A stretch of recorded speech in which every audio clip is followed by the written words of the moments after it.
我们都知道日本的经济赖以为生的最主要的经济产业就是这个汽车制造业。像丰田，它现在的主力要推的就是气电混合车，一辆车它要使用钨至少是1.5公斤到2公斤。那日本一年要生产几百万辆的车，所以它的钨矿的使用量是非常的巨大。当它的钨是完全用尽的时候，其实就是日本的电动车、气电混合车他们的末日的时代来的。持续关心日本这一次真的慌了。我们来看到的是大陆隐藏的王牌亮剑了，这一次要断供的就是给日本的钨金属。那么会影响到包括了晶片、航太、军工的命脉，一刀封喉。今天就这些议题，我们会一起来做关心。中国大陆这一次对日本的反制，主要就是收紧对日本出口的钨直接掐住了日本非常重要的工业命脉。我们赶快来看到细节。从今年的1月份开始，大陆启动的是两用物项的出口新规，针对了包括各种的钨这一些核心的战略工业材料，对日本出口现在直接几乎降为0了。这种精准打击被视为是对日本的高阶制造业一个最核心的一个打击，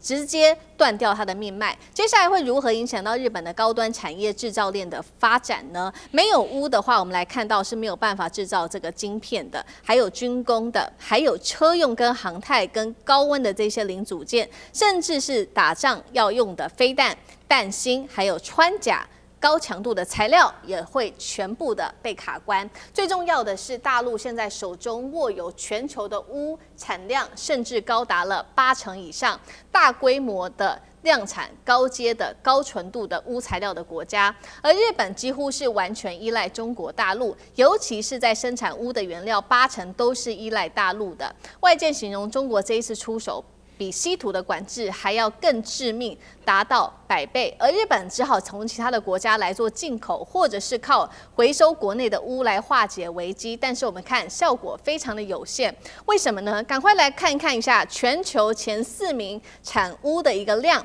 大陆是占第1名的，还是遥遥领先的。我们刚刚说了，它的总产量高达80%。第2名的越南是已经看到它的年产量只有3000吨，远低于大陆的6.7万吨。而第3名的哈萨克跟包括了俄朝2国是远远的并列在第3跟第4，产量明显的非常的不足。而由于大陆对于这个钨做了非常严格的管制，导致钨的价格现在也是狂飙，1年之内暴涨幅度高达了50%。住友因为成本的增加，现在已经上调了60%他们的价格，还有三菱综合呢，他们也上调价格达到3倍。日本的这一家切削工具大厂，这个是 OSG， 因为成本太高了，现在决定干脆就减产吧。那么《金融时报》做了一个报道，说中国最近买家在多国还在积极的出手，要开出高于市场行情的价格来做抢货，打乱了全球钨的一个市场。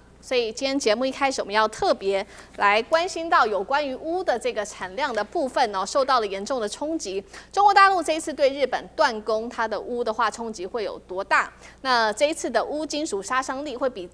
稀土还要更大吗？杨老师怎么看？答案是肯定的。这个对日本的军工产业，它是大陆是2026年的1月公布的，叫做两用物项和技术出口许可证的管理目录，有谈到稀土以及关键的矿产，那中间一个很重要的就是钨。那所以你看到因为你针对军工产业，那日本的一些企业比如说三菱重工，它是也有做军事，但它也有做商用的。所以中国大陆这边申请的时候，其实它也没有办法去做很清楚的厘清那给你三菱重工，就人家申请说你是商用，但我怎么知道你能够保证说不会流到这个军工产业？所以2、3、4、3个月基本上出口到日本已经基本上归零。那这个会对日本已经产生了严重的影响，因为钨其实它有3种产品一个叫重钨酸铵，我们简称英文叫 APT， 或者是碳化钨、氧化钨，而它在就是磁铁在就是电动车，在风电，在半导体，在精密工业，随便你举例啦，都会用到关键的钨。那这个钨呢，中国大陆大概占整个就是常量有440万吨，1半以上在中国大陆。然后呢，产量呢6.7到6.8万吨，占80%。那排名第2的是出口有钨的这个国家，排名第2，像是越南3000吨，哦，然后呢，哈萨克2400吨，换算说，后面这10个国家加起来还不到中国的1/10，所以基本上是无可替代，它叫做单点失效，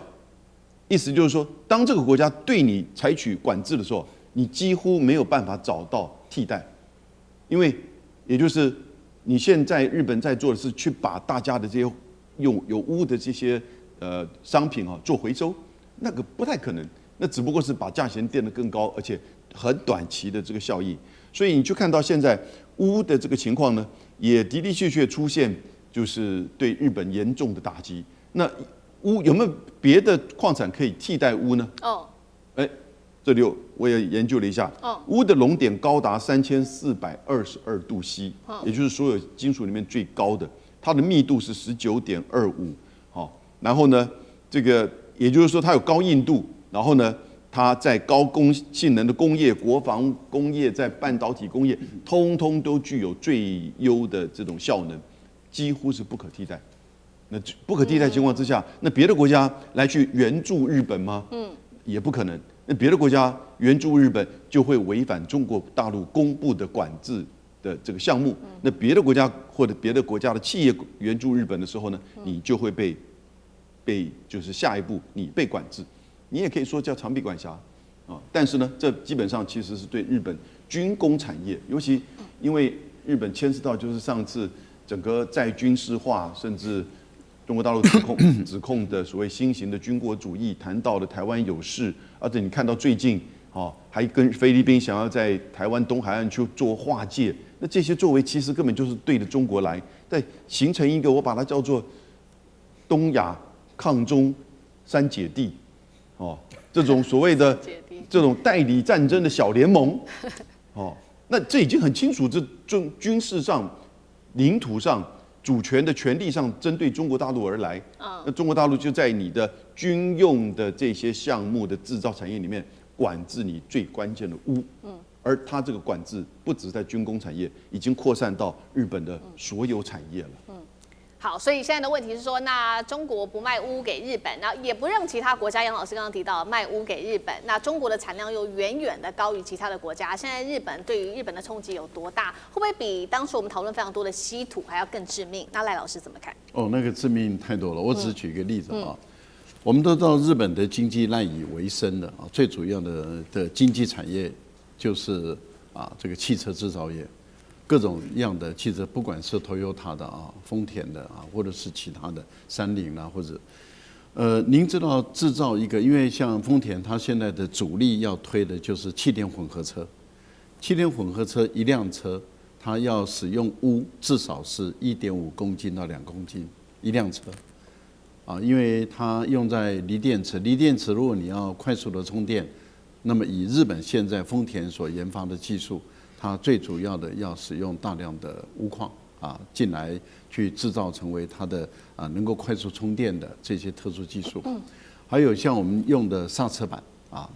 那刹车板本身它也要用钨的金属来去做，因为高硬度、高温度的一种把它夹住的这样的。你可以看到，对于日本来讲，你生产一辆车就要这么多，那日本一年要生产几百万辆的车，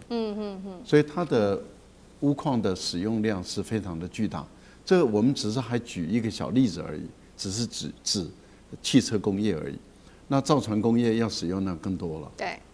导弹、炮弹、枪炮，这个都是需要使用到钨。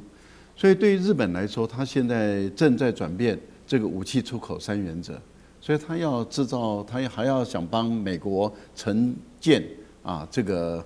所谓的这个军舰，可是它要用到的是几百到上千公斤，也就几吨重的钨。那请问一下，我们刚刚讲的这个越南也不过就是3000吨嘛。对。那请问一下，日本现在怎么办？好，那因此他说他现在把这个旧有的这些有关于钨的这些材料拿来回收利用，那是一个姿态而已。为什么？第一个，你使用过的东西，你要把它装在新的产品上的时候，例如说我使用过的这个马达，或是这引擎的所谓的永磁土的磁铁，我把它拆下来，我要用在这个新的汽车上，你消费者你要买旧的还买新的，你会担心说它本身的良率，或者是它有没有瑕疵，它到底能不能用？所以我觉得它会造成它本身的产品让消费者更加的不信任。所以我个人认为，对日本来说，这是没有办法中的办法，而且也是一种姿态。更重要的地方是在于，它买进口钨矿的时候，还有钨粉的时候，它的价格已经增长到5到6倍了。所以它的成本已经越来越高了。它成本越来越高，它已经要开始反映给消费者来分担它的这些造价的话，那就会造成日本本身的这些产品，它在国际竞争上，尤其是工业工具机，还有像电钻头，它等等，它怎么跟大陆来竞争，来跟大陆来 PK， 这已经是显得很大的困难。更重要的地方是在于电动车它如何跟中国大陆竞争。它现在已经排名第2了，在未来来说的话，当它的钨是完全用尽的时候，其实就是日本的电动车、日本的这种气电混合车，他们的末日的时代来了。所以我个人觉得，日本现在最苦恼的地方是在于，它拿不到钨，它的整个经济命脉、工业基础绝对会受到非常严重的冲击，而它无解。好，所以我们现在看到这一波是中国大陆针对日本的钨的限制，影响到日本不管是在军事的发展，这个武器，或者是工业，甚至在汽车科技产业上面的发展。那如果说呢是在跟美国做比较的话，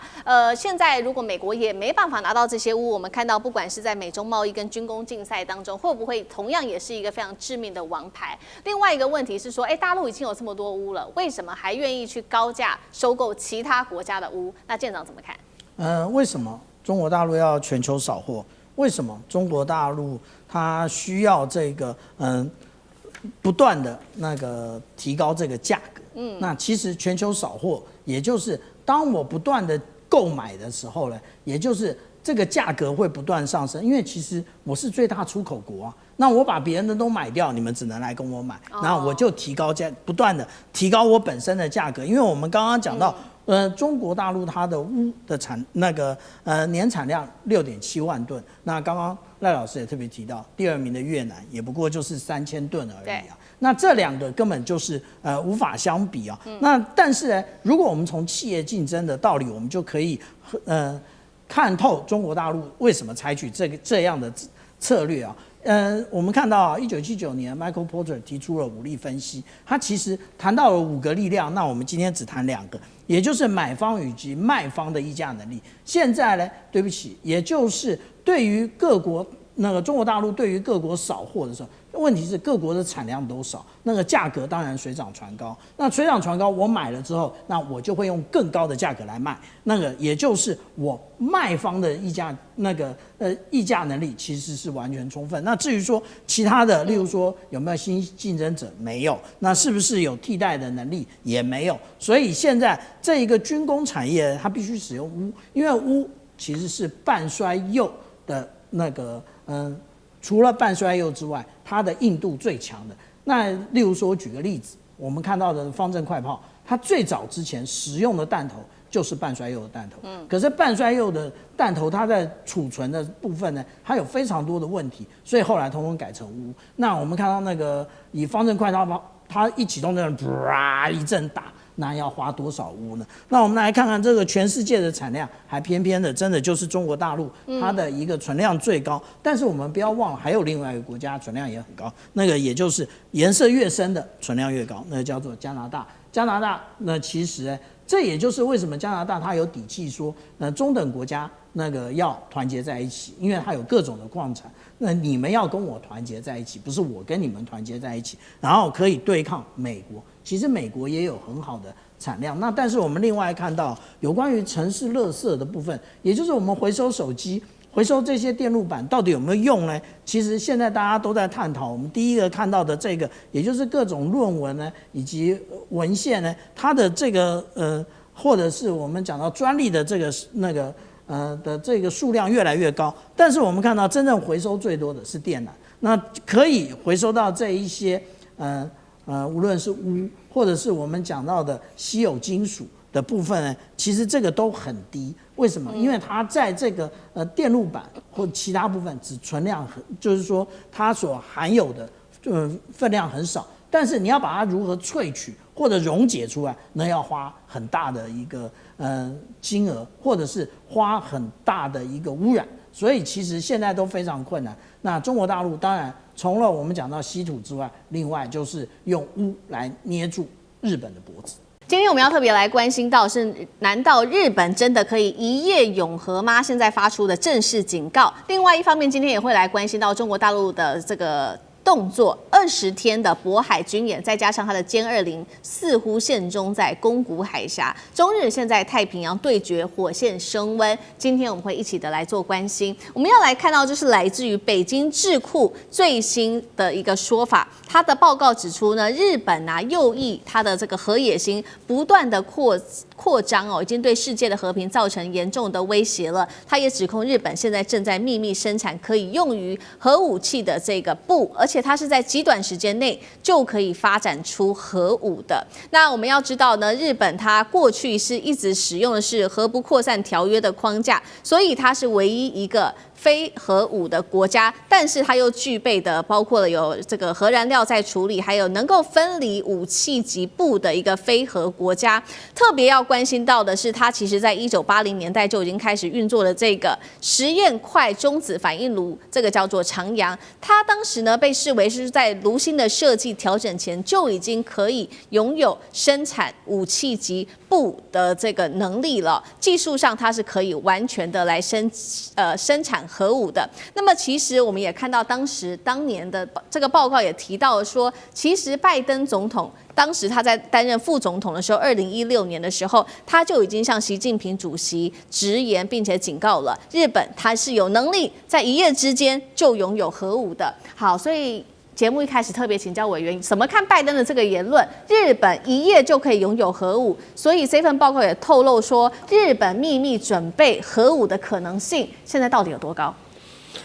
首先啊，拜登说日本可在一夜之间，绝对不可能在一夜之间，1年之间啊，合理的推算。因为日本是一些非核国家里面唯一拥有核武器材料的国家，因为它过去啊，又盖了很多核电厂，核电厂炼完了以后，那个燃料棒叫做乏燃料，这个乏燃料呢，因为本身就带有钚，所以用钚跟铀再整合，可以变成一种铀钚混合的新的核燃料，再回去核电厂可以再用1次到2次，然后在这中间会产生很多的钚，然后这个钚啊的累积啊是要提炼出来。目前全世界没有几个国家有，俄罗斯、中国跟美国当然是有啦，剩下就是法国、英国跟日本，其他国家没有了。所以日本啊，除了自己啊提炼钚以外呢，还把这个乏燃料运到法国跟英国去提炼这个钚原料，所以现在在法律上，日本拥有差不多44公吨的这个钚。那40公吨的钚呢，其中在日本本土只有8公吨，那另外在英国跟法国，那全部都是在国际原子能总署的监督底下。我去参观过青森县的它的什么六所村的一个钚原料基地啊，在那个地方真的都是白皮肤、大鼻子啊，什么那么大眼睛的人哦，在现场在督导啊，那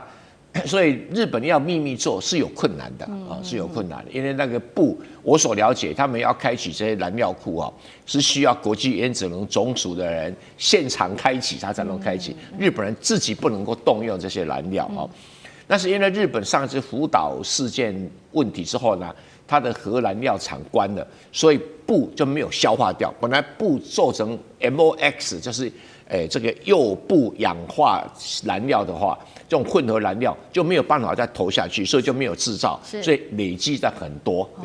多哈。那除了这个制造原子弹的话，大概再把那个钚哈，不是直接来制造，再提炼一次。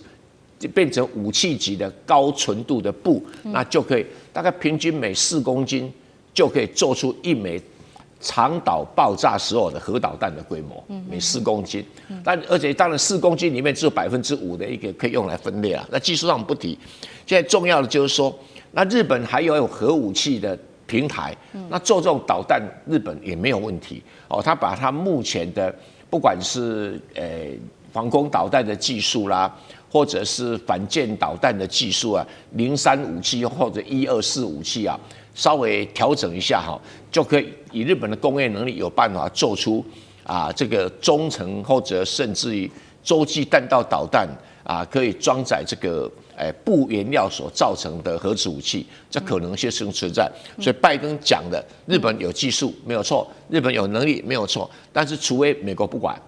美国放手，或者这国际原子能才会放手。国际原子能2个都放手的时候，日本才有办法自己取得钚原料来制造核子武器。那如果日本出现核子武器，就是美国人干的，这很清楚。现在就等政治信号上面的放行，那也被中国视为是不是日本的军国主义复苏？所以最近其实我们看到中国大陆的动作也非常的多，尤其是在海上，我们今天也要特别看到的是几个军演跟实弹射击。第一个，我们来看到的是在1月10号连2份的航行警告，第一个是在渤海海域长达20天的军演，禁止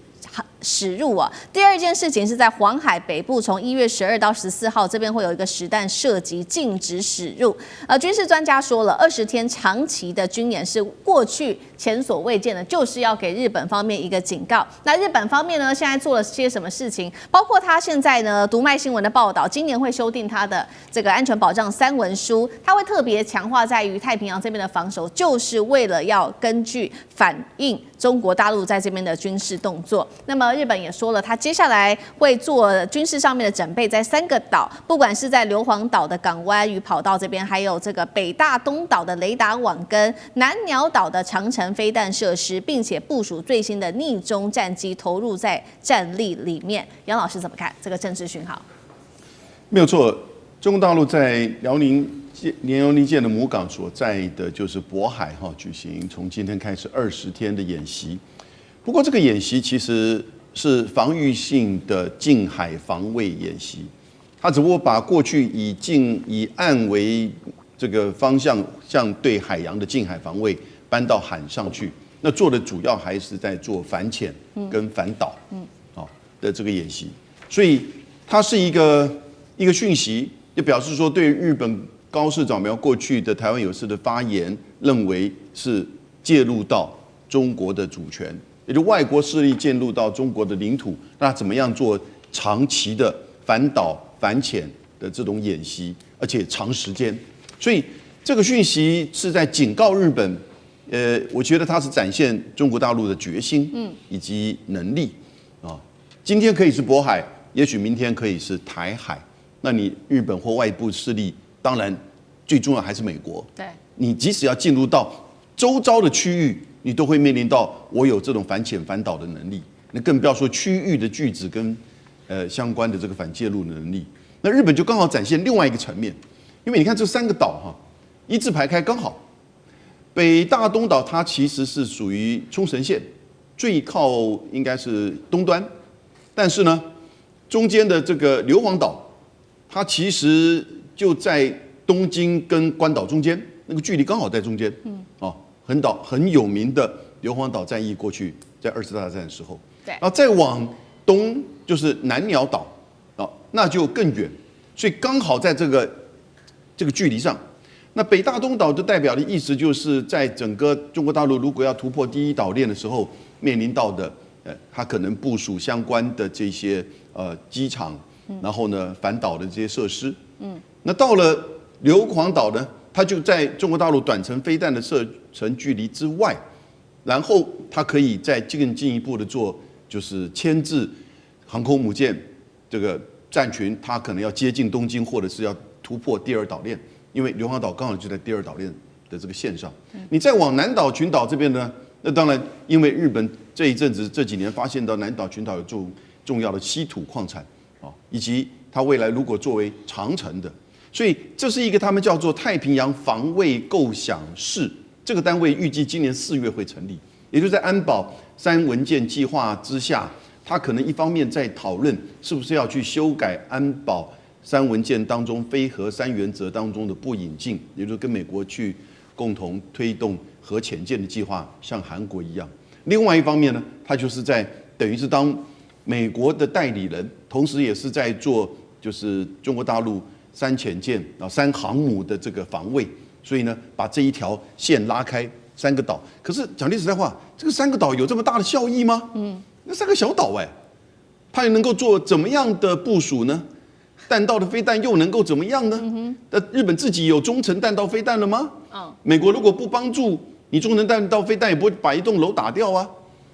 然后呢，中程弹道飞弹能够去有效的面对这些055大区的一些攻击或防卫吗？然后你有怎么样的这个机场？你能够多少个？搞不好连那个刚才谈到那个软鸟的88架都装不下在这个小岛上面，所以呢，而且如果你把它变成一个航空母舰的这种装备的一样的数量的话，那你不就变成另外一个直接被攻击的最明显的目标吗？所以不过总是它的一个太平洋所谓太平洋防卫计划当中的环节吧。对，好，我们刚刚特别看到也是中国大陆现在在太平洋这边也加强它的部署，是在海上。那如果在空中，我们也带观众朋友来稍微看一下，因为这是来自于大陆自己的军事专栏特别的报道，说在今年的元旦之后，我们看到的是日本的 F-15J 战机在宫古海峡这边说捕捉到了大陆的，不管是它的歼16、轰6K 之外，还有2架是型号不明的战机，现在在猜测说这2架可能是歼20隐形战机，透过这个电子干扰保护伞携带着在他的身上，那对日本造成压力，也代表说歼20现在对于跟日本相比来说，已经具有绝对优势吗？可以这样说吗？张老师怎么看？我觉得大家还是应该到这个日本这个防卫省的统合幕僚监部所发的这个军情要报去看，他原来到底是怎么讲的。这个军事专栏楚望云霄所讲的东西跟原来他们所发布的，其实在用词用语上有一些差距。但无论如何，这个 F-15J 基本上来讲，它没有装 IRST， 就是红外线或者是光学的远程的追踪，跟就是搜索的装置，所以它远程目标的辨识能力其实相对较弱，所以有很多时间它真正要辨识是什么机型，一方面是靠电子接收的信号，但是它本身电子接收的信号。它要靠这个地面的站台，而不是靠 F-15J。F-15J 上去，它是用目视，然后确认有这么一个东西，或者带着这个就是征收的夹舱，然后去这个确认。那这个里头呢，又牵涉到，因为我们在这个空中之中虚实时。那隐形战机呢，通常有一个东西是增强它的信号，叫做龙柏透镜叫 Lambert's Lens 的，它是信号的强化措施。所以歼20呢，有时候会突然把它施用增强你的信号，然后又把它收起来。收起来之后，因为有很多的这个隐形战机它装了之后要落地才能这个就是摘下来。那这个。就是歼20可以开启关上，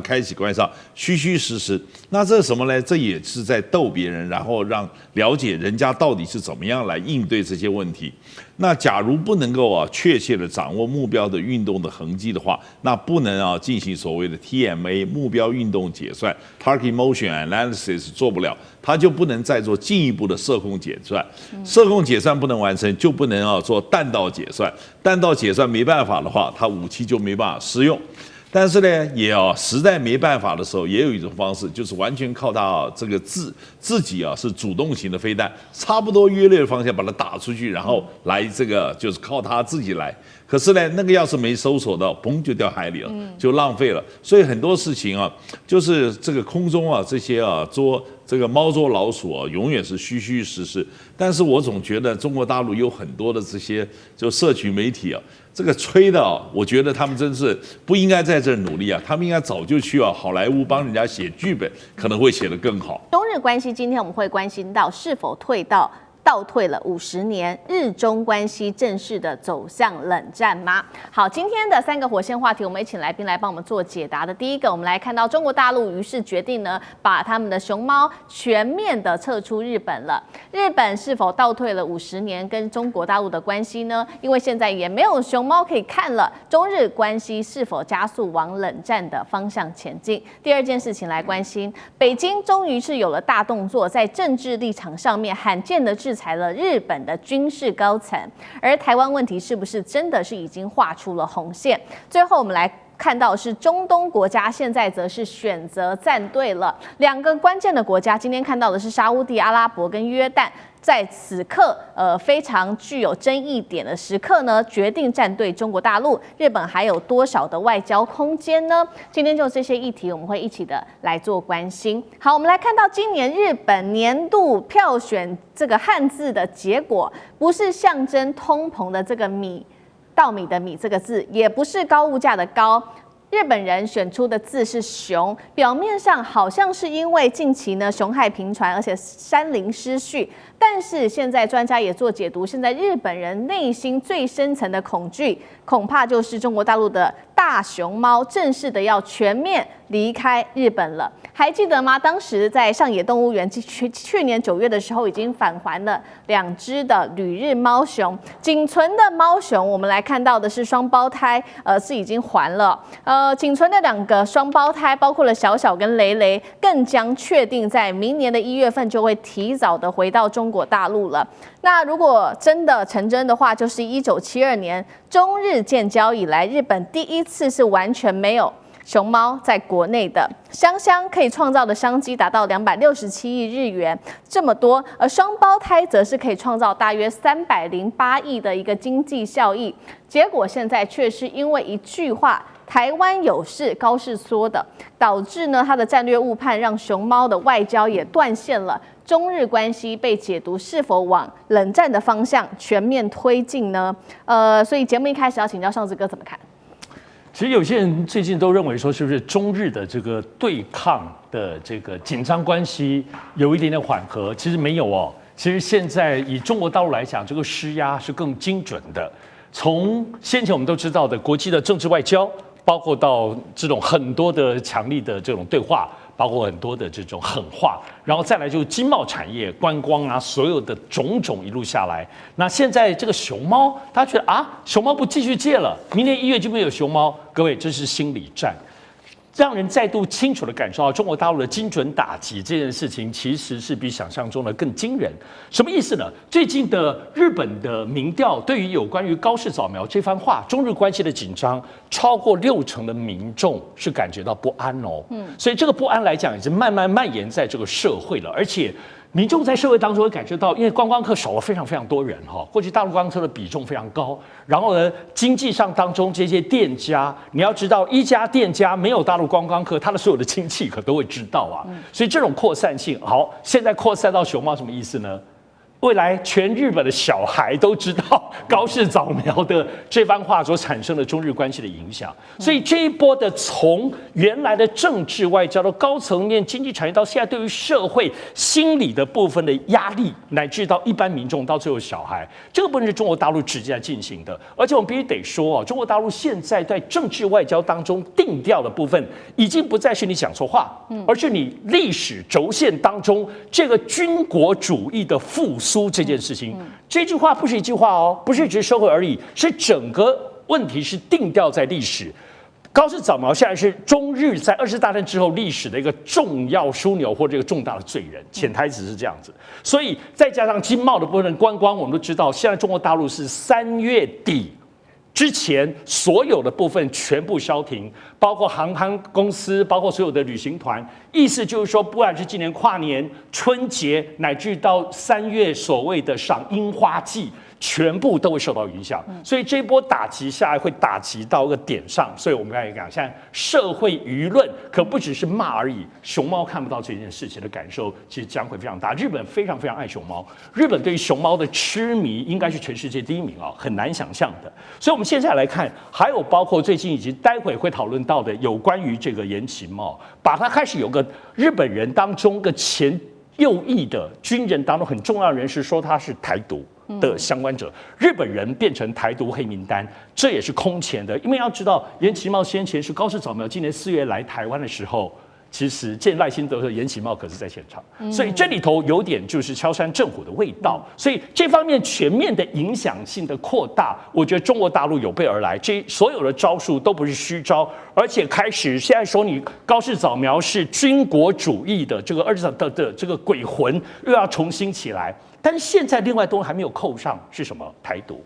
也就是说，现在台独这件事情对于中国大陆又是另外一个很重要，一个是外国势力介入嘛，另外一部分就是台独。所以虽然没有直指你高市早苗跟台独的挂钩，但是对于你们所谓的右翼的这些军国主义分子当中，很具代表性，而且跟你其实走得蛮近的一个很有影响力的军人，前军人已经说他是台独的同路人，所以这样子的绵密出招，并没有显示中国大陆开始放软，或者是有各方面。当然，我讲日本方面其实也并没有在，就是他们就是蜷缩在那个地方等中国大陆对付。我今天想到日本外务省在国内有3000人，海外3600人，这一阵子是所有你能想象到的，因为他们要拉联盟。除了美国之外，高市早苗说他要去见川普，或者明年1月可以见到川普，达沃斯论坛他都要见。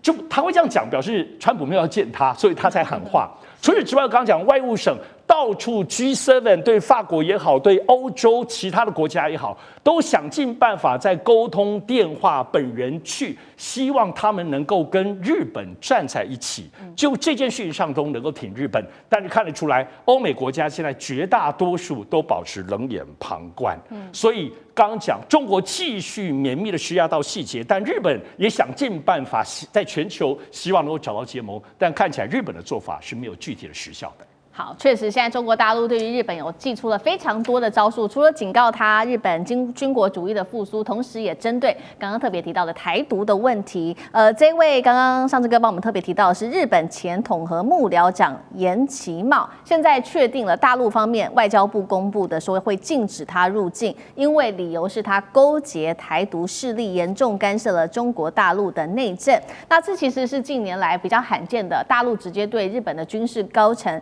直接做出的制裁。当然了，我们来看到2位是立刻出来缓颊，包括了日本的外相，他说尊重中日联合声明，理解中国对台立场。高市早苗也出来补充说，日本政府希望对话和平解决台湾问题，现在好像也成为了一个重要的焦点。大使怎么看？其实中国大陆在这个11月7号啊，这个高市早苗有关涉台的错误言论发出了以后，中国大陆要求高市早苗做的几件事，我当时就认为是标准很高的。第一个就是撤回错误言论，第二个就是认错纠偏。那这几点其实就是我认为已经准备跟高市早苗跟他的右派的这个政团啊，做一次长期的一次对决了。长期的对决，所以这个中间你可以感觉说，中国大陆对日本的这个所谓的反应方式啊，就是对于这个高市早苗的反应方式，那是很有节奏的，一步一步的走，一步一步的走。那中间高市早苗在不管是从美国来的压力，或者中国大陆的压力，甚至内部的一些压力之下，他也做了几次发言。可是呢，第一次引用了这个旧金山合约，那是提油救火，让中国大陆更感冒。那后来他改用所谓的波茨坦宣言，也用到了这个1972年的中日建交的这个联合声明啊。那可是他没有提到说，他是确认了日本承认尊重并了解台湾是中华人民共和国不可分割的一个地方，而且立场没有改变。对，那可是呢，这一点的话，并没有提到他说台湾有事他日本就要怎么？这是日本的危机存亡事态，他就要动用集体自卫权，这部分他没有讲。台湾的地位问题本来就日本政府就已经1972年就讲得非常清楚了，对，那只是说他在重申而已。可是他没有收回他前面错误言论，所以这个问题就没有解决，没有解决。中国大陆事实上对日本的做法化是在逐步的增压，现在一步来。最近有关的中日韩3边的这个部长级的会议现在也都压的气氛非常的低。然后另外一方面，这个刚刚讲到熊猫的问题大概是没有了。然后再接下来还有什么呢？还有就是说，最近中国大陆也通知在日的中国大陆公民啊，要重新就是说整理一下这些在日本的侨民身份要登记，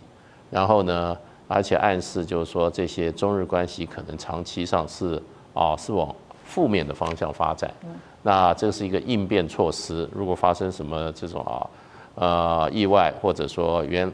说紧急事件的话，那中国大陆为了保侨护侨那么它要有很多怎么讲，它有很多动作，所以它先做了一个整个清查。所以这些都变成就是说，其实中国大陆对日本来讲的话，我觉得这一次不是一次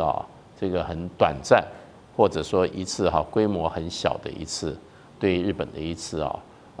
回击，我认为是一种全面性，而且是长期的。那目标呢就是要跟日本的军国主义崛起这个趋势来进行长期的斗争。那这里面的话，外交手段已经使用了，另外一方面就是军事手段也使用了，另外还有社会手段，还有就是经贸的手段，这些慢慢都在成型当中。所以呢，日本事实上是不会轻易收回他的高市长不会收回他的言论的。日本走军国主义的这个方向也不会改的，所以就变成就是说，这个是一场长期的斗争跟较劲。那这个过程中，我想以现在中国大陆的国力还有手上的筹码，它基本上会用一种全面性的降低跟日本的关系，来不要去帮助日本这个国家的国力，还有呢它的经济实力、它的外交、它的军事实力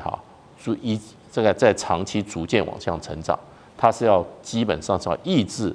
日本的这个军国主义抬头的这整个大方向的以整体的发展。所以我觉得今天就是说，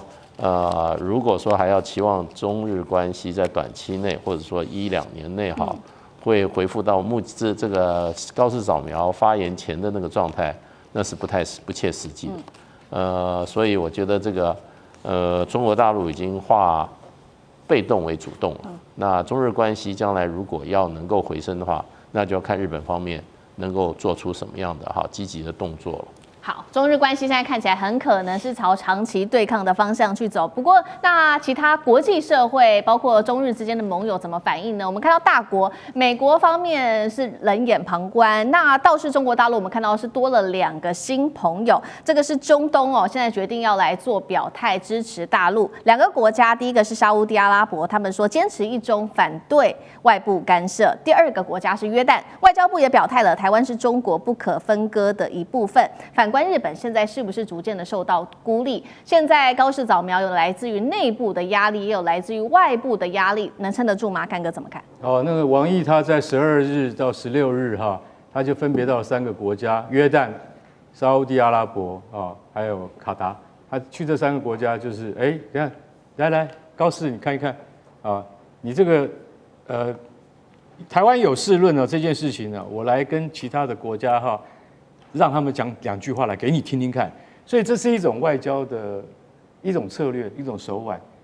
虽然远在中东，可是我可以告诉你，这些国家一向都跟日本关系很密切，对，都很友好的。那我现在去跟沙烏地阿拉伯的王储来说说话，然后去约旦找国王阿卜杜拉2世也讲一讲，然后他马上发表，台湾是中国不可分割的一部分。警告你，为什么？你的盟邦，你日本的盟邦都已经表态了，所以这件事情你必须要表态。很简单那其实东京大学的那个学者上古智子，他就讲的非常非常的，他讲很传神，你知道吗？他在一个外国记者中心发表演讲，他说，你知道日本人最不擅长表达的，就是把自己心里的想法讲出来，最不擅长就是这样。他说我跟你讲，那个高市他已经讲了这么多遍我们不能对台湾问题有任何立场，你这样讲是得不到中国的这个，就是说他得不到共鸣，他不会认为说，其实你已经反省，你已经后悔，你已经道歉了。其实中国老实讲，只是要你放软承认你对于台湾论述的不正确。台湾地位是早就已经确定的，其实这个在不管什么合约里面，台湾的在中国的关系之间，它就是中国的一部分嘛，这没有什么好多说的。那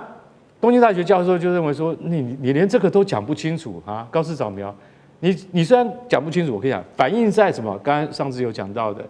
国内民意调查6成6开始担心哦，中日关系现在很紧张哦，对不对？可是另外一个问题问下去哈，你就会觉得很妙。另外一个问题是，请问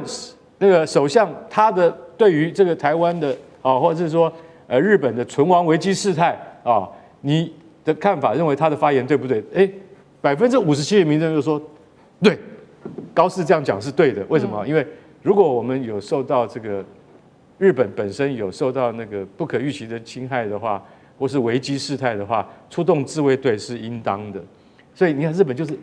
它开始就是一个非常矛盾的民族，你知道吗？对啊，你怕不怕跟中国处不好啊？怕，6成6怕。然后，但是高市早苗有没有讲错？没有。那奇怪了，这是一个矛盾的民族，他们是几千年来都这么矛盾，但他们从来不敢讲出他们心中的话。所以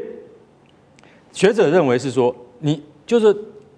不管是民间或是官方，都缺乏论述的能力。在这个情况之下，高市早苗的苦日子还要很长一段时间。为什么？因为他始终没有讲清楚，而且他也不可能再跟你讲清楚了，他只能够维持他现在原来的理论基础。可是说一句实在话，中国远远不只是要这样而已。你一天不讲清楚，那外交降等，还有冷处理，还有关系的继续的淡化，是一定会将来会影响到经贸，不是只有熊猫而已啊。大猫熊，我跟你讲，现在只剩下2只，对不对？然后明年1月就要还给大陆了，然后大陆第一次不再出借熊猫给日本。其实老实讲一句，这是很严重的一件事情。为什么？因为小朋友再也看不到了。每年有300亿日元的产值，现在如果没有这个产值，最重要的是就是说，对于日本的教育跟小朋友未来的期待都有很大的伤害。其实有多面向的影响，这是我觉得高市早苗应该好好考虑的。